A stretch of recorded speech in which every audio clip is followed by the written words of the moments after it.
같이 함께 보겠습니다. 오늘 같이 볼 말씀은 시편 18편 말씀이 되겠습니다. 시편 18편 말씀 우리 함께 찾아서 같이 보겠습니다. 시편 18편 말씀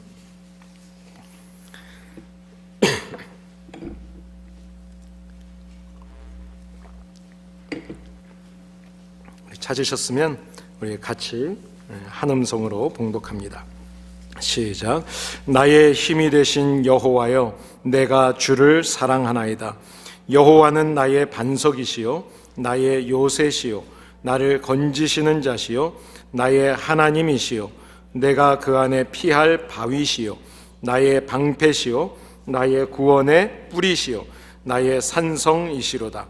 내가 찬송받으실 여호와께 아뢰리니 내 원수들에게서 구원을 얻으리로다.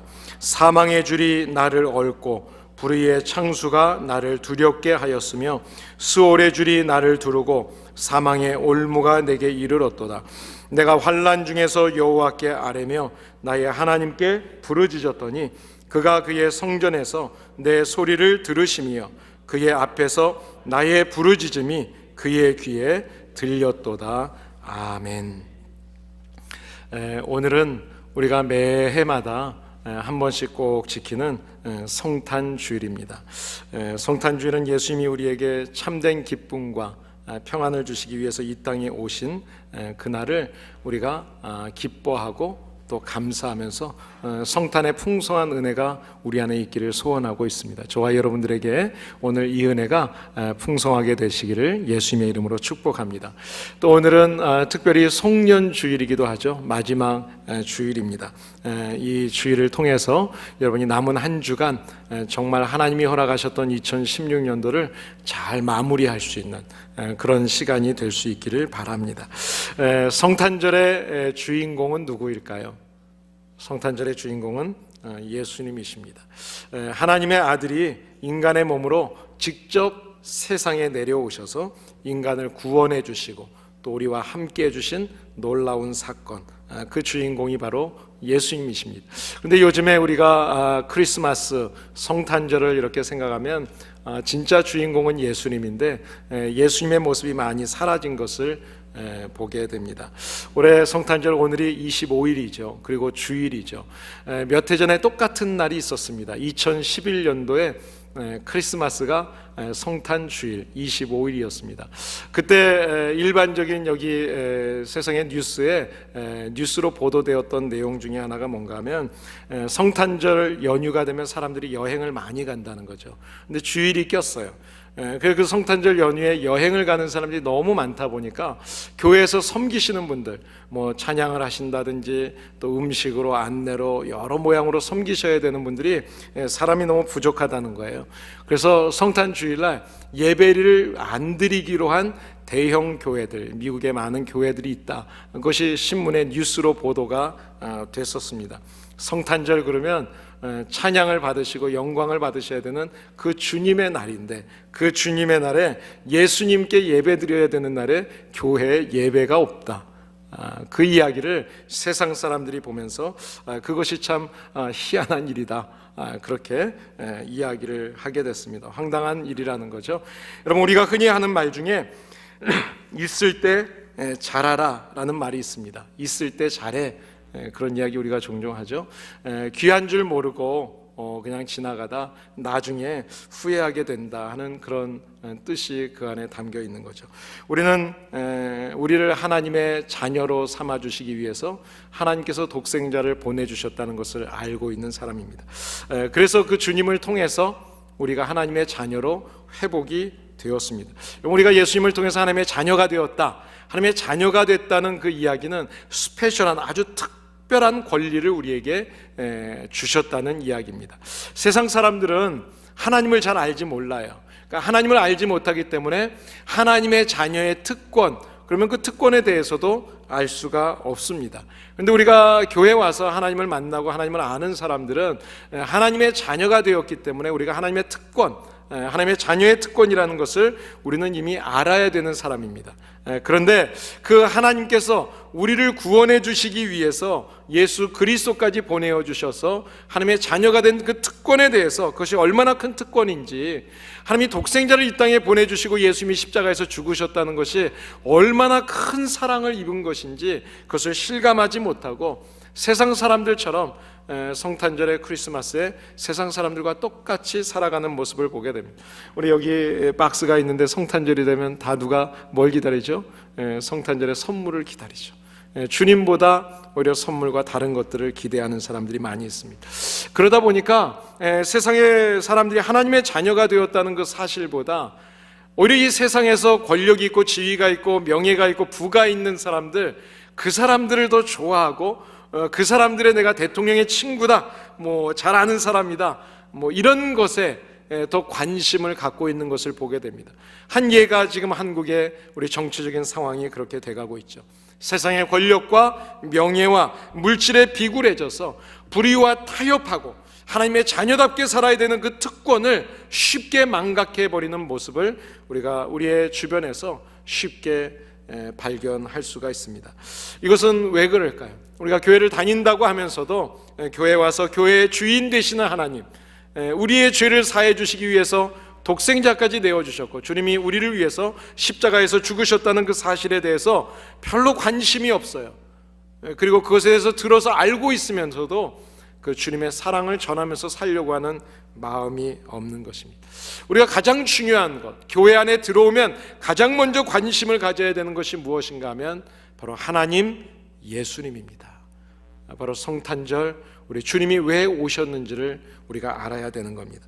오늘 본문 말씀을 보시게 되면 다윗은 우리 하나님에 대해서 자기가 겪었던 하나님을 이렇게 표현합니다. 1절에서 3절 말씀을 보시면 나의 모든 상황 속에서 그 힘들고 어려울 때 하나님을 찾았을 때 하나님이 나를 구원해 주신 구원의 하나님으로 고백하고 있습니다. 본문 1절에서 3절 말씀을 보시게 되면 자신에게 구원을 주신 하나님을 향해서 나의 힘이 되신 여호와여 내가 주님을 사랑합니다, 이렇게 고백하고 있습니다. 하나님께서 다윗에게 구체적으로 힘든 중에 쉴만한 반석으로, 또 싸우고 있을 때는 견고한 요새로, 위험에 빠졌을 때는 건지시는 하나님으로 자신에게 힘이 되어주셨고, 때로는 피할 바위가 되시고 요새가 되어주시고 방패가 되어주시고 구원의 뿔이 되어주시고 안전한 산성이 되어주시고, 그래서 여러 가지 어려운 환경 속에서 하나님께서 원수들로부터 구원해 주셨다. 다윗은 바로 그 구원의 은혜에 감사하면서 하나님을 찬양하고 있습니다. 다윗을 구원해 주신 하나님께서 우리들에게도 그 구원을 허락해 주시기 위해서 바로 예수 그리스도, 구원자로 예수 그리스도를 보내어 주셨습니다. 여러분, 마태복음 1장 21절의 말씀을 보시면 천사가 요셉에게 나타나셔서 예수님의 탄생에 대한 이야기를 해줍니다. 그 이야기를 할 때 이제 마리아가 곧 잉태를 하게 될 텐데 남자와 상관없이 잉태를 하게 될 것이다. 그런데 잉태하는데 그 이름을 예수라고 해라 라고 예수라는 이름을 지어줬습니다. 그 예수의 이름이 뭔가 하면 자기 백성들을 그들의 죄로부터 구원할 자다. 그렇습니다. 예수님의 이름에는 사명이 담겨 있어요. 그 사명은 바로 구원자 예수 그리스도라는 겁니다. 우리를 구원해 주시기 위해서 예수님이 이 땅에 오셨습니다. 여러분, 하나님이 이 땅에 우리를 창조하실 때, 인간을 창조하실 때 모습은 누구의 형상이에요? 하나님의 형상으로 주셨습니다. 그리고 하나님의 생기를 불어넣어 주셨습니다. 그런데 인간이 죄를 지음으로 하나님과 생겨진 벽이 생겼어요. 분리가 되고 나뉘어지고 벽이 높아지게 되었습니다. 사람들은 그래서 나면서부터 누구나 이 죄를 품고 태어난다는 거예요. 이것이 우리가 알고 있는 원죄라는 이야기입니다. 다윗은 이런 죄악, 우리 속에 있는 이 죄의 모습을 시편 51편이나 58편에 보면 모태로부터 우리 안에서 죄가 잉태되었다, 이런 표현을 사용하고 있습니다. 바로 이 죄의 문제를 해결해 주시기 위해서 예수님께서 이 땅에 오신 거예요. 예수님이 바로 하나님과 우리와의 분리된 관계, 이것을 다시 하나 되게 하시기 위해서 예수님이 이 땅에 오신 것이 성탄절이에요. 우리를 구원해 주시기 위해서 오신 주님, 2016년 성탄절에 정말 우리를 구원하시기 위해서 하늘의 보좌를 버리시고 이 땅에 육신의 몸으로 오신 나의 구원자 되시는 하나님이라고 그 예수님을 입술로 고백할 뿐만 아니라 여러분이 찬양할 수 있는 저와 여러분이 되시기를 예수님의 이름으로 축복합니다. 두 번째로, 오늘 다윗은 구원자 하나님 그리고 나와 함께 하시는 하나님에 대해서 이야기합니다. 오늘 2절과 6절의 말씀을 보시면 하나님은 자기를 사랑하는 백성들에게 힘들고 어려운 일이 있을 때 도와주시고, 그리고 힘이 되어주시고 자비를 베풀어 주시는 참 좋으신 아버지, 우리들 곁에 늘 함께 하시는 분으로 그렇게 소개를 하고 있습니다. 여러분, 하나님은 하나님의 아들 예수 그리스도를 이 땅에 보내주셔서 우리의 죄를 사해 주셨어요. 구원해 주셨어요. 구원의 예수 그리스도께서 우리를 죄 가운데서 구원해 주시기로 끝난 것이 아니에요. 우리가 물 가운데 빠졌을 때 물에서 건져주고 그것으로 끝나면 조금 있다 죽을 수 있죠. 주님은 우리가 구원해 주신 다음에 우리의 생명을 살려주시고 우리와 함께 하시면서 주님의 말씀을 우리 안에 넣어주시고 그 말씀대로 살아갈 수 있도록 도우십니다. 그래서 오늘 성경 말씀을 보시면 마태복음 1장 23절에 보시게 되면 예수님께서 천사가 요셉에게 나타나서 처음에 그 아들의 이름을 예수라 하라, 그리고 또 한 번의 이름을 줍니다. 그 이름이 무엇인가 하면 또 다른 이름이 임마누엘이라 하라고 그렇게 말씀하셨어요. 임마누엘이라는 이름을 주셨습니다. 그래요, 다윗과 함께 하셨던 하나님처럼 예수 그리스도께서는 이 땅에 오셨는데, 이 땅에 오실 때 바로 우리와 늘 함께 하시는 임마누엘의 주님으로 오셨다는 사실입니다. 우리 성도들에게 우리가 그리스도인들이 된 다음에는 신앙에 중요한 기준이 있습니다. 우리가 꼭 잊지 말아야 될 게 있어요. 그것이 뭔가 하면 첫 번째는 하나님이 이 땅을 하나님의 말씀으로 창조하셨다고 하는 이 창조에 대한 믿음, 이 신앙을 잊지 말아야 됩니다. 두 번째는 하나님이 우리와 늘 함께 하신다는 임마누엘의 신앙을 잊지 말아야 돼요. 또 하나는 예수님께서 이 땅에 오셔서 우리의 죄를 위해 십자가에서 죽으셨다가 부활하셨다는 그 부활의 신앙을 잊지 말아야 돼요.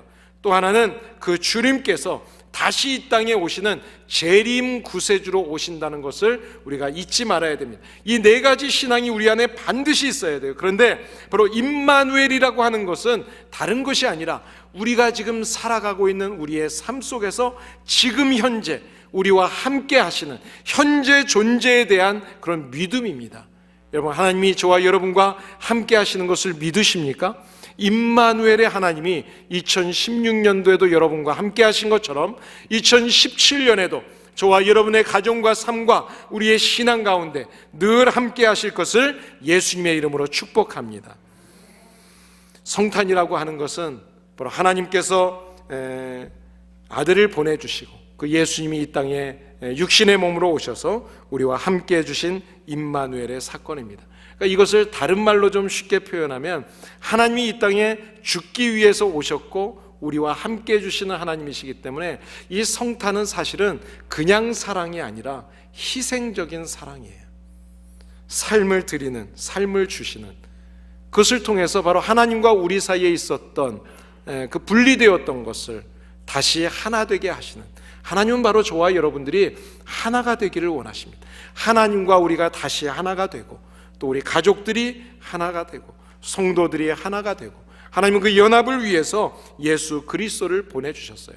그러니까 예수님이 임마누엘의 구세주로 우리에게 오셨다는 것은 임마누엘의 하나님께서 다시 우리가 하나님과 함께 될 뿐만 아니라 세상과는 분리되게 하려고 하시는 것입니다. 여러분, 그런데 마태복음 28장 20절에 보시면 예수님이 오심으로 이루어진 그 임마누엘, 함께 하시는 복이 우리가 잠깐만이 아니라는 거예요. 그 말씀을 보시게 되면 예수님이 오심으로 이루어진 그 임마누엘이 세상 끝날까지 너희와 항상 함께 하시리라. 우리가 자녀들이 아침에 아빠 학교 갔다 올게요, 뭐 남편이 아내가 바이 저녁에 봐요, 우리 일하고 와요, 그리고 헤어졌어요. 다시 우리가 만날 수 있을지 없을지 알 수 없습니다. 우리는 떨어져 있어요. 그러나 주님께서는 우리와 늘 함께 하신다는 거예요. 영원히 함께 하실 임마누엘로 오신 예수님께서 우리와 늘 함께 하신다면 무엇이 걱정이 되겠습니까? 다윗은 그 하나님을 체험했어요. 힘들고 어려운 일이 있을 때 하나님 앞에 엎드렸어요. 기도했어요. 그 주님이 응답해 주셨어요. 그것을 경험했습니다. 그 주님을 하나님께서 우리들에게 임마누엘의 주님으로 보내어 주셨습니다. 이 성탄절에 그 임마누엘의 주님이 우리와 늘 함께 하시는 것을 기억하시고 그 믿음으로 우리가 임마누엘의 주님 앞에서 우리도 주님을 더 이상 떠나지 않고 주님과 동행하는 그런 임마누엘의 신앙생활을 하시기를 예수님의 이름으로 축복합니다. 세 번째로, 다윗은 하나님께서 성전에 계시면서 자기의 기도를 들으시는 하나님이라는 것을 깨닫고 고백하게 됩니다. 여러분 6절 말씀을 보시면 다윗이 환난 중에 하나님 앞에 기도했을 때 부르짖어 기도했더니 하나님께서 그의 기도를 하나님의 성전에서 들으셨다, 그렇게 말씀하고 있습니다. 여러분 이스라엘 남자들은 1년에 3번씩 절기에 순례의 길을 올라가서 예루살렘 성전에 가서 하나님 앞에 예배를 드립니다. 유월절, 오순절, 장막절 여러분이 다 아시죠. 그것뿐만 아니라 또 다른 때에도 하나님 앞에 가서 예배를 드려요. 그런데 성도들의 기도를 바로 예루살렘 성전에서 하나님이 들으신다는 것을 이스라엘 백성들은 알고 있었어요. 왜냐하면 그 역사적으로 경험했고 그 유산으로 들어서 알고 있기 때문에 그렇습니다. 우리가 성경에 보시게 되면 특별히 시편에는 이 성전이라는 단어가 여러 번 나옵니다. 그런데 시편 84편 같은 경우에 보시면 이 성전에 대해서 여러 가지 단어로 표현을 합니다. 1절에 보시게 되면 그 예배를 드리고 또 하나님이 그 예배 가운데 만나주시는 그 성전을 표현할 때 장막이라고 표현을 해요. 장막, 주의 장막이다 그랬어요. 이 장막이라고 하는 것은 출애굽해서 가나안으로 갈 때 텐트에서 하나님의 법궤를 놓고 거기서 예배를 드리는 거죠. 그렇게 편한 장소가 아닙니다. 그러나 그곳에서 하나님이 늘 함께 해주셨습니다. 또 2절에 보면 내 영혼이 여호와의 궁정을 사모한다 이야기합니다. 이 여호와의 궁정이라 그랬는데 성전에는 그 안뜰이 있어요. 그리고 거기에 보면 왕이 거처하는 궁정으로 들어가는 곳에 이 예쁜 정원이 이렇게 가꿔져 있습니다. 그러니까 그 궁정이라고 하는 것도 성전 안에 있는 것입니다. 그러니까 성전을 사모한다는 거죠. 3절에는 주의 제단이라고 이야기를 합니다. 여러분 제단이라고 하는 것은 성전 안에서 하나님 앞에 제사를 드리기 위해서 단을 놓고 거기에 제물을 올려놓고 하나님 앞에 예배를 드리는 것이기 때문에 이 제단을 사모한다는 것은, 주의 제단이라고 하는 것은 바로 성전을 의미하는 것입니다. 또 4절에 보면 주의 집이라고 표현합니다. 하나님의 집. 여러분 여기서 집이라는 말은 히브리 말로 바이트라는 단어인데요, 이 단어는 집이나 건물 이런 것도 이야기하지만 가정, 우리의 가정, 가족, 그것을 의미합니다. 여러분 우리가 집에 가면 어때요? 일 열심히 하고 공부하고 집으로 돌아갈 때 집에 가면 우리가 편안하게 좀 쉬죠. 그래 지금 우리가 집이 있기 때문에 비가 와도 견딜 수 있는 그런 집에서 쉬는 거예요. 집이라는 곳은 그 몸만 쉬는 것이 아니라 가면 내 아내와 내 가족들을 만나면서 마음이 평안해지고 쉼을 얻는 거예요. 안식이라고 하죠. 그런 평안함을 얻게 하는 것이 바로 가정입니다. 우리가 성전이라고 하는 것이, 하나님의 집이라고 하는 것은 다른 것이 아니라 하나님 앞에 나와서 만날 때 하나님이 우리 안에 참된 평안을, 안식을 주시는 곳이라는 거예요. 바로 그것을 사모하는 거예요. 주의 장막을 바라보고 기뻐하면서 주님의 성전에 나아갈 때 하나님께서 그곳에서 계시면서 우리에게 참된 평안을 주시는 것, 이것이 바로 성전이에요. 그래서 여기 성경의 시편 84편의 5절을 보시게 되면 주께 힘을 얻고 마음을 다해서 시온의 그 대로가 있는 자는 복이 있다. 이것은 하나님을 향해서 바라보고 하나님을 늘 기억하고 찾는 사람들에게 하나님의 성전에서 하나님이 힘을 주시고 용기를 주시고 은혜를 베풀어 주신다는 이야기입니다. 성전에 와서 엎드려서 기도할 때, 저와 여러분들이 이제 2017년을 새로 시작하면서 정말 한 주간 동안 여러분의 기도의 제목을 가지고 함께 나와서 기도하기를 원합니다. 기도할 때 하나님께서 함께 하시는 은혜가 있을 줄을 믿습니다. 그래서 시편 84편을 썼던 그 시인은 이렇게 표현합니다. 내가 이 얼마를 살든지 상관없이, 내가 어디에 사는 것이 중요한 것이 아니라 나는 하나님의 성전에 문지기로만 있어도 좋겠습니다. 성전을 지키는 것만으로도 좋겠습니다. 그런 고백을 해요. 제가 우리 교회 와서 이제 사무원이 일주일 내내 있는 사무직원이 없어요. 그래서 제가 교회에서 매일 있잖아요. 있으면서 뭐 가끔가다 화장실도 정리하고 뭐 여기저기 이렇게 돌아다니면서 치워요. 근데 친구 목사님이 한번 왔다가 보고서, 목사님 뭐 그렇게 목사님이 그걸 다 하고 다니냐 그러더라고요. 너무너무 좋은 거예요. 이 성전이 우리 성도들이 와서 예배드리고 또 예배드리러 왔을 때 또 깨끗하고 좋고, 그런 마음으로 우리가 이 성전을 건물로만이 아니라 하나님 앞에 함께 예배드리는 장소로 기쁜 마음으로 사모하는 마음, 이 문지기가 되어도 좋겠사오니, 그래 저와 여러분들이 이런 마음으로 교회를 사랑할 수 있었으면 좋겠습니다. 지난주에 1년 전에 우리 오전도사님이 우리 교회에 오시고 아이가 이제 우리 교회에서 태어나고 또 이제 첫돌이 됐습니다. 전사님 집이 뭐 이제 조그마한 원베드룸 아파트니까 가서 거기서 이제 우리 대학 청년부 학생들하고 또 이제 전도사님들하고 같이 신학 공부하는 전도사님들하고 예배를 드렸어요. 예배를 드리면서 감사 예배의 의미를 제가 이야기했습니다. 돌 감사 예배의 의미는 다른 것이 아닙니다.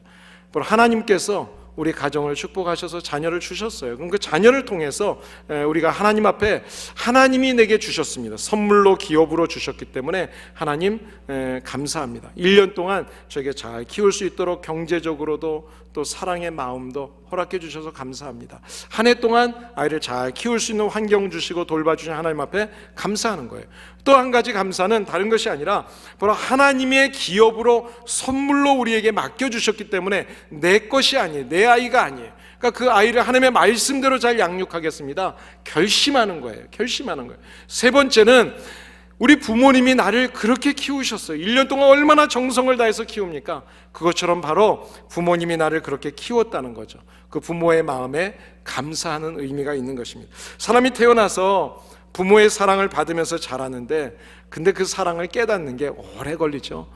어떤 경우에는 자기가 자식을 낳아서야 키워보면서야 깨닫게 됩니다. 그런데 가만히 보면 하나님과 사람과의 관계에서도 마찬가지.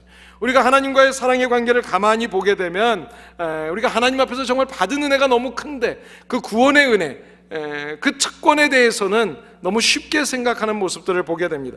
요한일서 4장에 보시면 10절에 이렇게 말씀합니다. 사랑은 여기 있으니 우리가 하나님을 사랑한 것이 아니요 오직 하나님이 우리를 사랑하사 우리의 죄를 위해서 화목제로 예수 그리스도를 보내주셨다.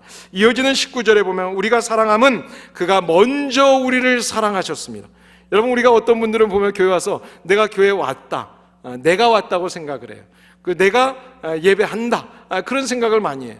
여러분, 이 예배를 드리러 오늘 이 자리에 있는 것도 하나님이 저와 여러분들을 인도해 주신 것을 믿으시기 바랍니다. 하나님이 우리를 먼저 사랑해 주셨어요. 하나님이 먼저 은혜를 베풀어 주셨어요. 우리가 이 하나님의 사랑을 깨닫고 그리고 그 은혜에 감사하면서 예배를 드리게 되는 것입니다. 인간관계에 보시게 되면 뭐 부부간에, 자녀간에, 뭐 또 형제간에, 이웃간에, 성도간에 많은 교제가 있죠.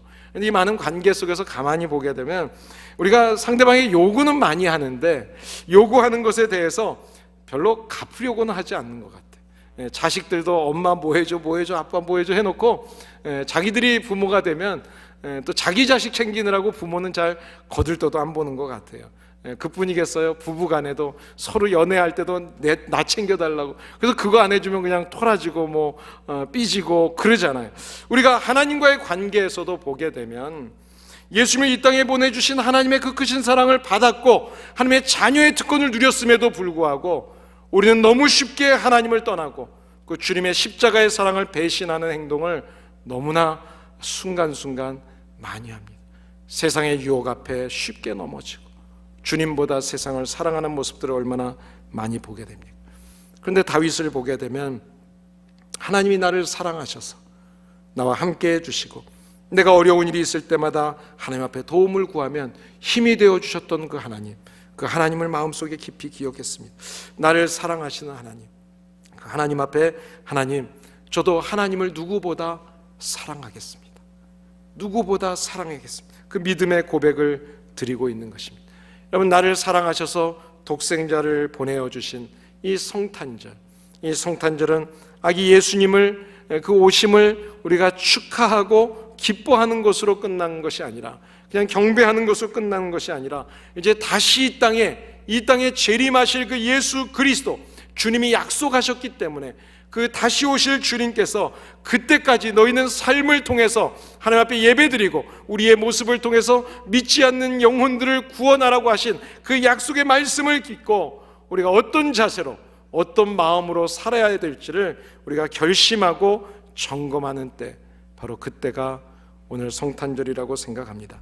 사도 바울은 하나님이 하늘 보좌를 버리시고 예수님께서 이 땅에 세상에 사람의 모습으로 이 땅에 오신 목적, 그 목적을 빌립보서 2장 5절 이하에서 너무 자세하게 설명을 합니다. 그 내용 중에 보면 이런 말씀이 있어요. 그는 근본 하나님의 본체시지만 하나님과 동등됨을 취할 것으로 여기지 않으시고 오히려 자기를 비워 종의 형체를 가지사 사람들과 같이 되었고 사람의 모양으로 나타나사 자기를 낮추시고 죽기까지 복종하셨으니 곧 십자가에서 죽으심이라. 저는 이 땅에 오시는 그 예수님, 이 땅에 오실 때 예수님의 마음이 어땠을까? 이 땅에 육신의 몸으로 오시는 예수님의 마음을 이곳보다 더 잘 설명한 곳이 없다고 생각을 하게 됩니다. 여러분, 근본 하나님의 본체세요. 하나님이세요. 근데 그 하나님의 모든 영광을 다 버리셨어요. 그리고 이 땅에 오셨습니다. 오히려 자기를 비우시고 종의 모습으로 오셔서 사람과 같이 되어 우리를 위해서 죽기까지 하나님 앞에 복종하셔서 십자가에서 죽으셨다. 사랑하는 여러분, 우리가 그 독생자 예수 그리스도의 사랑을 받은 사람이라고 한다면 그러면 우리가 어떻게 살아야 할까요? 예수님은 하늘의 모든 영광을 버리셨다 그러셨습니다. 비우셨다 얘기하셨습니다. 우리가 이 땅에서 쫓고 있는 것이 얼마나 많아요. 명예, 권력, 물질, 세상에 좋은 유혹들이 너무 많아요.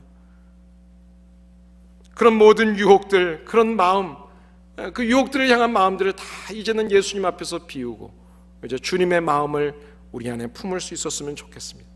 우리의 마음을 비운다고 할 때 무작정 비우라는 것이 아닙니다. 오늘 예수님은 창조주 하나님의 뜻을 따라서 복종하시겠다고 하셨습니다.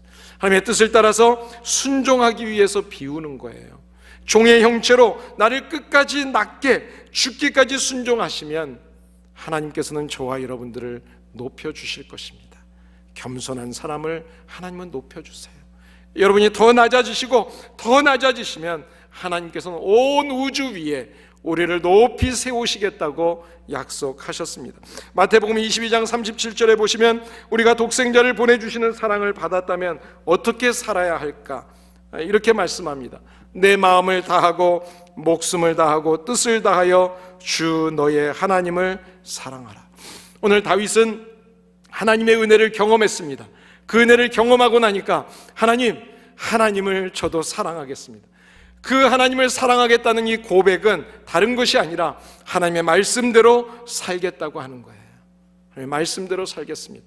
하나님을 사랑하라. 어떻게 해요? 내 마음을 다하고 목숨을 다하고 뜻을 다해서 하나님의 뜻을 따라서 순종해라. 낮아지고 겸손해지고 나누어주고 베풀고 섬기고 축복하는 삶, 이 삶이 바로 주님이 저와 여러분들에게 이 성탄절을 의미를 주시는 말씀이라고 생각합니다. 지난 한 해 어떻게 사셨습니까? 정말 한치 앞을 알 수 없는 인생을 사는 것이 이민생활이라는 것을 생각하게 됩니다. 저도 이민생활하면서 참 힘든 시간들을 많이 보내봤습니다. 아내가 식당에서 이렇게 웨이트레스로 일하러 나아갈 때 참 많이 힘들었어요. 그런 생활을 겪으면서 한치 앞을 볼 수 없는, 정말 당장 다음 달에 렌트비를 낼 수 없는, 아이들에게 정말 맛있는 음식을 해줄 수 없는 그런 열악한 상황을 많이들 겪잖아요. 우리 유학생들 부모님이 경제적으로 힘들어지면 정말 돈을 보내달라고 이야기할 수도 없고 힘들고 어려운 시간들을 보내요. 모두가 다 마찬가지입니다. 여러분, 그런 시간을 우리가 보내면서 2016년 왔습니다. 결국 오늘까지 하나님이 인도해 주셨습니다. 2017년 우리의 모습은 어떻게 바뀔까요? 다음 주면 우리의 삶이 특별히 달라지지 않을 수 있습니다. 똑같이 우리에게 낙심하는 상황이 찾아오고 포기할 수밖에 없는 그런 상황이 우리에게 올 수도 있을 겁니다. 그러나 우리가 하나님의 성전에 나와서 그 상황 속에서 엎드려 기도하면 다윗이 경험했던 그 하나님, 지키시고 보호해 주시는 하나님을 우리도 경험하게 될 줄을 믿습니다. 저와 여러분들 1월 첫 주간 시작하면서 정말 하나님 앞에서 마음에 결단하시고 이 구원의 은혜를 받은 하나님, 그 하나님이 나와 늘 함께 하시도록 하나님 앞에 기도하고 엎드리시면서 이 성전에서 저와 여러분들이 함께 주님 앞에 기도할 때 하나님이 저와 여러분을 통해서 하나님의 놀라운 능력을 행하게 되시기를 소원합니다. 예수님은 이 땅에 오셨습니다.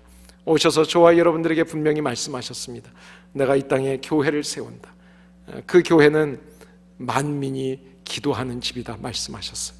여러분, 주님의 전에 나와서 함께 기도하심으로 우리가 주님 앞에서 함께 합력하여 기도할 때 우리를 도우시고 인도하시는 예수님의 그 큰 은혜를 함께 경험할 수 있기를 바랍니다. 그리고 여러분이 쓰러졌던 자리, 넘어졌던 자리에서 다시 일으켜 주시는 하나님의 은혜를 경험할 수 있기를 바랍니다. 반드시 하나님은 여러분을 일으켜 주실 것입니다. 우리의 가정을 세워 주실 것입니다. 경제적인 어려움 가운데서도 주님께서 넘치는 축복을 주실 것입니다. 새로운 한 해 정말 주님 앞에 여러분이 결단하시고 기도하시는 가운데 구원의 하나님, 임재하시는 하나님, 함께 하시는 하나님, 그리고 성전에서 우리의 기도를 들으시고 응답하신 살아계신 하나님을 우리 모두가 경험하게 되시기를 예수님의 이름으로 축복합니다. 함께 기도하시겠습니다. 이 시간 기도하실 때 오늘 말씀을 생각하시면서 하나님은 우리의 구원의 하나님으로 예수님을 보내주셨습니다. 임마누엘의 하나님으로 예수님을 보내주셨습니다. 그 주님은 이 땅을 떠나시면서 우리에게 성전을 허락해 주셨습니다. 주님의 몸된 교회, 이 교회에서 두세 사람이 함께 모여서 기도할 때 하나님은 그 기도를 들으시고 응답해 주시겠다고 약속하셨습니다. 이제 하나님, 정말 저희들이 날마다 주님의 성전을 사모하게 하여 주시고 우리의 가정의 성전에서 무릎 꿇고 날마다 기도하게 하여 주시고 내 몸된 이 성전이 거룩한 곳에 주님을 향할 수 있도록 우리의 마음과 생각과 우리의 발걸음이 더러운 곳을 향하지 않도록 하나님 2017년 저희들 지켜주시고 하나님 앞에 나올 때마다 주님이 베풀어 주시는 은혜 기억하면서 나의 모든 삶을 지켜주시고 힘을 주신 하나님 감사합니다. 그 하나님 앞에 나의 사랑을 고백할 수 있게 해주시옵소서. 이 시간에 함께 조용히 주님 앞에 기도하겠습니다. 하나님 아버지 감사합니다. 오늘도 주님 존으로 저희들을 불러주시고 주님 앞에 나와 한 해를 마무리하며 주님이 이 땅에 오심을 함께 기뻐하고 감사하고 찬양하면서 구원의 하나님, 임마누엘의 하나님, 그 하나님 앞에 이제는 날마다 주님의 성전에 나와 기도하며 부르짖겠습니다.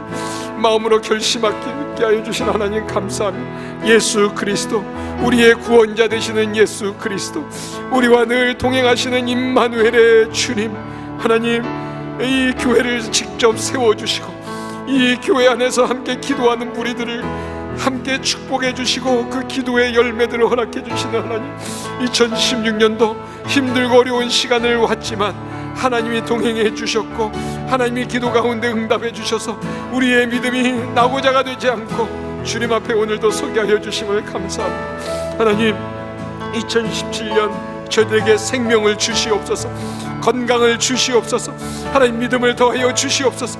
믿음으로 기도하는 우리의 모든 기도를 들으시고 다윗이 고백했던 것처럼 내가 주님을 사랑합니다, 주님의 뜻을 따라서 살겠습니다 다짐하고 이제는 우리의 입술이 열릴 때마다 우리의 가는 발걸음이 주님의 복음을 위해서 연약한 자들, 가난한 자들, 고아와 과부를 돌볼 수 있는 그런 마음을 허락하여 주시고 하나님, 내가 감당할 수 없을 때 정말 힘들어서 주님 앞에 기도할 때 주님이 내가 돕는다, 너는 할 수 있어, 내가 도와줄 거야, 너는 할 수 있어.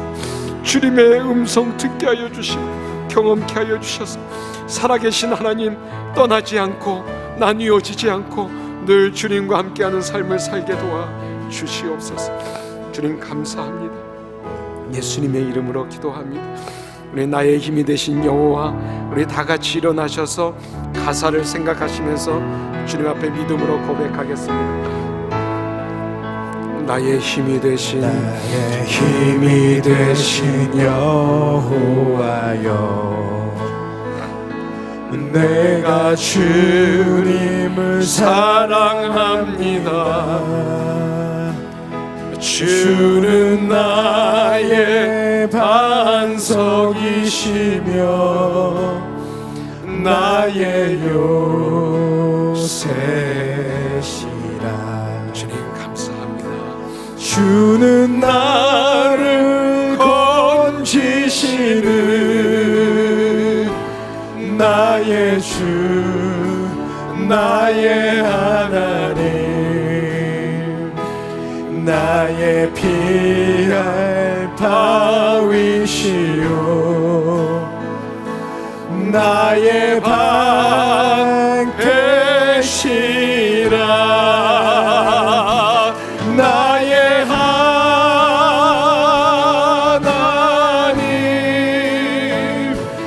나의 하나님,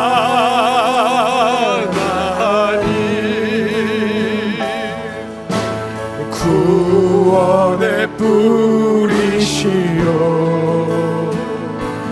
나의 산성이라 주님 나의 하나님 나의 하나님 그는 나의 여호와 나의 구세주 나의 생명이신 나의 생명이신 여호와 내가 주님을 사랑합니다. 주님을 사랑합니다. 주는 나의 사랑이시며 주는 나의 의지십니다. 사랑이시며 나의 의지시며 주님 사랑합니다. 주는 나를 이끄시며 주의 길 인도하시며 나의 생의 목자 되시니 내가 따르리라 하나님 나의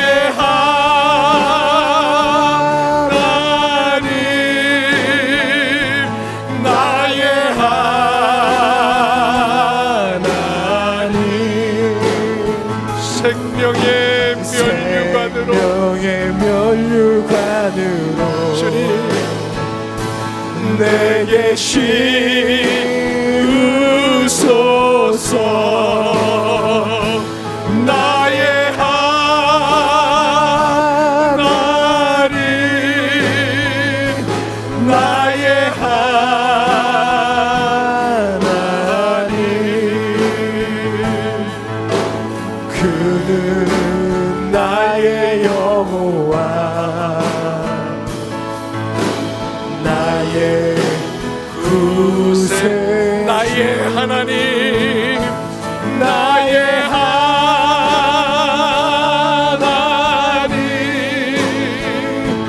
나의 하나님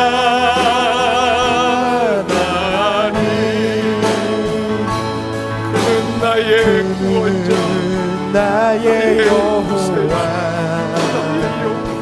임마누엘의 나의 구세주